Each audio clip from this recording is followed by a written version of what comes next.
What about image quality? Because this is something we've both looked at, and the results are actually really, really interesting as well, right? Yeah, the interesting element here to me, the really key element to me in this comparison, is that Switch 2 is operating from a quite low internal resolution. It's about Mhm. 540p internal, whereas PS5 is about 1080p. But they Yep. actually end up comparing that they end up comparing fairly equivocally. They look fairly similar in a lot of Yep. respects, which is quite surprising. And of course, that's thanks to DLSS on the Switch side, presumably upsampling that to a much higher resolution output, probably like 1080p output or something in that range. Like if we look at this shot, like these wires here, Switch 2 is very soft but much more stable than PS5. Likewise with the fence beneath it.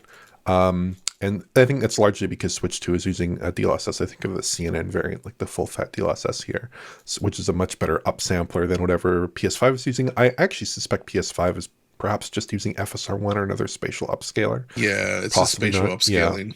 No sort of Yeah. upsampling. They're not using the interlacing technique either. So it is Yeah. the PS5 image treatment isn't as good as it could be. hmm While Switch is better than you would expect.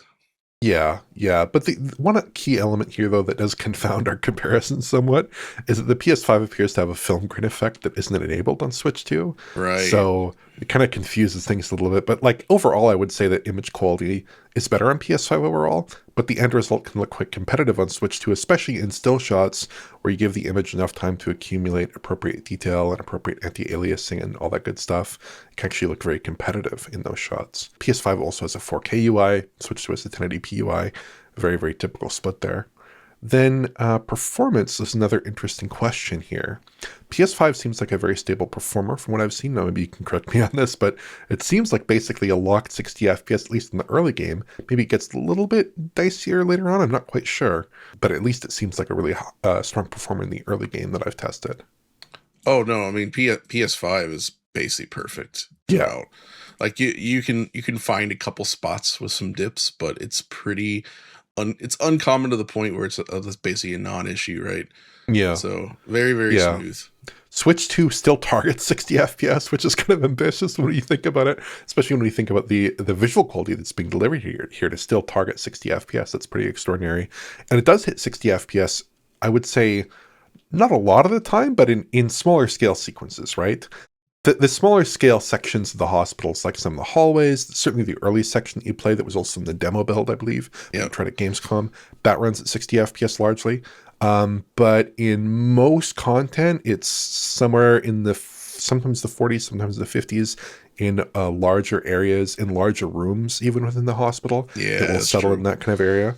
The lowest I spotted docked was 30 FPS in a pretty strict area. So it can dip pretty low here, but by and large, it's like 40 to 60, which isn't too great. Now, Capcom seems to like running their games unlocked, which I'm not the biggest fan of.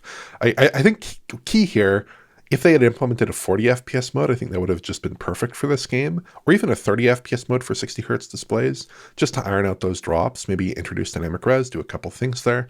I think 40 FPS is quite achievable. But yeah, it's kind of unfortunate that it is unlocked. And of course, with Switch 2 in docked mode, you don't have any access to VR whatsoever. That's a limitation of the system as it's currently configured. But one possibly positive aspect of performance to close this out on is that loading times are very quick. So loading into a level cold is like 9 or 10 seconds in my experience, and reloading from death takes just a few seconds. Those are measured on the internal storage, not SD Express, of course, but I can't imagine it would be too much slower. Now, I think PS5 is like way faster than that in percentage terms, but in absolute terms, you're not going to be spending a lot of time on Switch 2 waiting for some loading screen. It's very, very fast, I would say. I do want to comment one thing though. So the performance profile here on Switch 2, like you said, it is very much what Capcom has always gone for, Yeah. right? But it's fun if you look back at something like Resident Evil 4, because that actually did ship on last gen consoles, and the performance there, like on PS4 Pro and such, and base PS4, it's actually very similar to what we see here, Uh-huh. right? Like it's just that unlocked frame rate with everything between 30 and 60 can happen, right? Yeah. So it's kind of what you would expect if there was like a PS4 port of this. I would say. And it's not a comment about power or whatever. This is literally just like saying, like, this is the type of performance profile that we have seen on those systems, and they've opted for it again here for some reason. So, and I Yeah. do think it would be nice to have a version of this with a cap, right? Yeah, yeah, I would say so. Like the absolute performance here is pretty good. Is actually pretty great as far as these It things go is, to run yeah. a current gen game at these frame rates. But obviously, in the absence of VRR, in the absence of some kind of frame rate lock, it does not work so well. Also worth noting, if you looked at Resident Evil 4, when you would run that on like Series X or PS5 or whatever with the hair strands and ray tracing turned on, Yeah, then you were generally under 40 FPS and it was just completely unlocked. So that was on a powerful current gen system. So I can see why there was no ray tracing features here. And there's also no ray tracing on PS5. So, because it's heavy, man. yeah, and there's obviously no ray tracing on Series S either, which is a console I actually have not had the opportunity to play because of certain restrictions linked to consoles and codes here that are a little bit more draconian than with some other games we've tested. I've not Indeed. played on Series S, but you have played on Series S, I John. have. I've played quite a bit of So Series yeah, S. can you And talk about that for us? of course. So this one's interesting because at first glance, I was thinking, this is just the Switch 2 version. But it's actually more nuanced than that. So first of all, Series S does run at a much lower resolution, and I actually got different counts depending on. So there's the inventory items were coming in like 576p, and those Right. inventory items typically match the internal res that we saw in the other versions. But in game, it was actually closer more often to 720p, right? Hmm. But like PS5, it's just using spatial upscaling, right?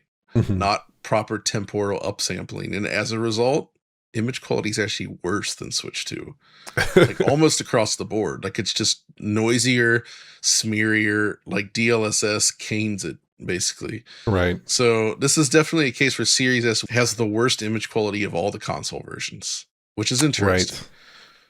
It also lacks the strand hair like the PS5 and Series X versions, right? Hmm. So you have the same sort of card hair system that we see on Switch 2. But in the other areas, it does actually have some of the features that aren't on Switch 2. For instance, you get the higher detailed character models, right? Hmm. And more importantly, and this is probably the biggest one, the performance is really good. So unlike Switch 2, Series S is pretty much just like a very stable 60 FPS. So you do sacrifice a lot in terms of image quality, but it runs a lot smoother. So when like I can't imagine there's a big audience that is sitting here with like a Series S and a Switch 2 being like, which one should I buy? But if you are that person, it really just comes down. It's like quality mode versus performance mode when you put the two side by side, right? Yeah. In a way. Because like if you want better frame rate, go Series S. If you want slightly better image quality, go Switch 2.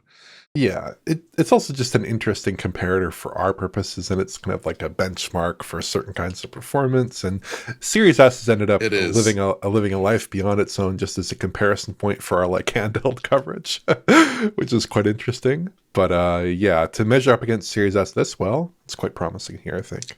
Exactly. So it's I think the big limitation with most console versions except PS5 Pro is that their image quality treatment is kind of worse than usual, just with that spatial upscaling, possibly just FSR1, which is in the Right. PC version, which is Uh-huh. why we're thinking that. Because there really isn't any attempt to make those pixels look a lot prettier than they otherwise do. Hmm. So you are basically looking at 720p ish here most of the time. But still, you know what? Like I said, though, because of how well this game scales, even at really low resolutions, it still looks really good. And how good the Series S version looks does depend a lot on your monitor size, I will say.